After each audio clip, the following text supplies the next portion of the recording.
อันนี้บ่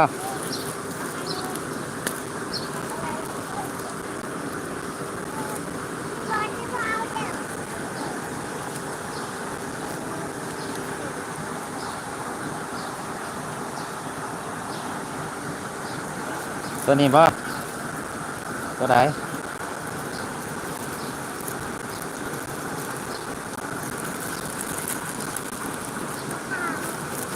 ฮะตัวนี้บ่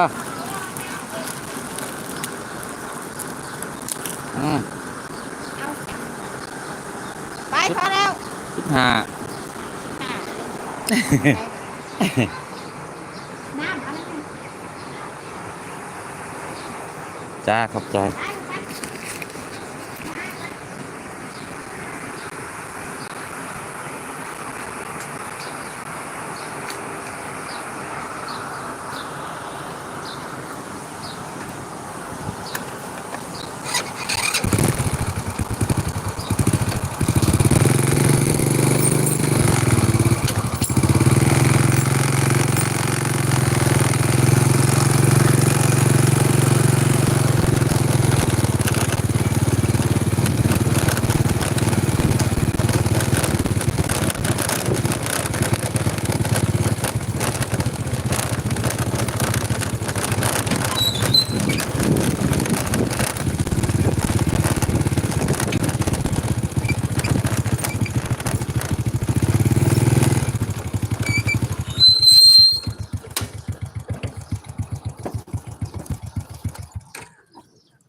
เฮ้ยยังไม่เท่า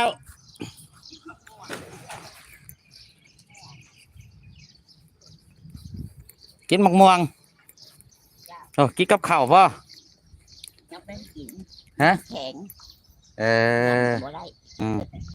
ยังแข็งแห้งคือเก่าเนาะเจ้าเนาะบ่แล้วก็ลุดแล้วลุดน้อยนึงเนาะร้อยปลายปี ร้อยปลายปี ร้อยที่บ่า115เพิ่นว่าฮอดอันจัง150เป็นมันไปสาย150แล้วตายหู้เนาะฮะ150พุ่นบ่อันนี้ร้อยเท่าไรเลย115 115โอ้จื้อเนาะอายุเนาะโอ้เพิ่นจื้ออายุเพิ่นได้แกงเฮ็ดหยังเฒ่า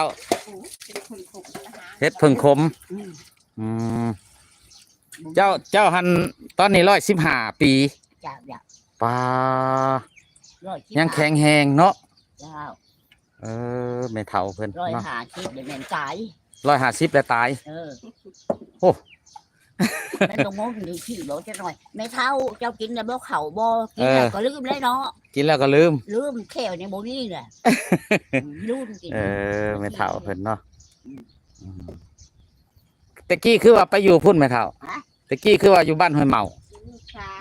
ลูกเช้านั่นไปยามเขาบ้านนี้มาอยู่น้ำลูกไผ่กับลูกชายไผ่มาเฮือนมันอยู่พี่แล้วไปเที่ยวมาอยู่เถึงเขาผูกคอต่อแขนแล้วก็ไปเนาะเขามาเอาเขาใช้หลบเขามาหลบไปที่โน่เช่าว่าขี้หักก็มาได้ไปเป็นคนอยู่ทางแขกโอ้เขาเอาหลดมาเอาเขาหลดมาเอาไปโลดเนาะไปแล้วเขามาหาเลยดิเขาตั้งถุงตั้งคายแล้วก็ไปแขกไม่เท่าเฮ็ดเกี่ยวก็ยังตั้งขอกตั้งคายแหละเป่าคนบ่เจ้ามาเป็นนางเทียมจังจื้อว่า150 ปีตายโอ้บอกว่าครูบาอาจารย์ผูกพันเทียม150เด้อว่ะเคล็ดลับอายุยืนกินหยังอันเนี้ยกินหยังเลยกินนั่นงัวควายไปเขาไม่ได้กินงัวควายไปเขาบ่ได้กินไม่ได้กินจังนี่สิงัวกินควายบ่กินอันเด้อนี่กระแบก็ไม่ได้กินนี่เป็ดก็ไม่ได้กินขลำหลายได้ขลำหลายเนาะคันเฮากินลองเบิ่งคันว่าสิกินน่ะอัดถูคอหรอกบ่จักฮอร์โมนโอ้แต่งคายขึ้นกับเฮาแต่งคายขึ้นแล้วก็ย่อจะขึ้นเด้คนแบ่งมาให้กินแล้วบ่จักยาเอ้ยเราคิดยอมแน่นพ่อแม่ครูบาอาจารย์แจ้งจังปังมุ่นนี่ไปหลงนะ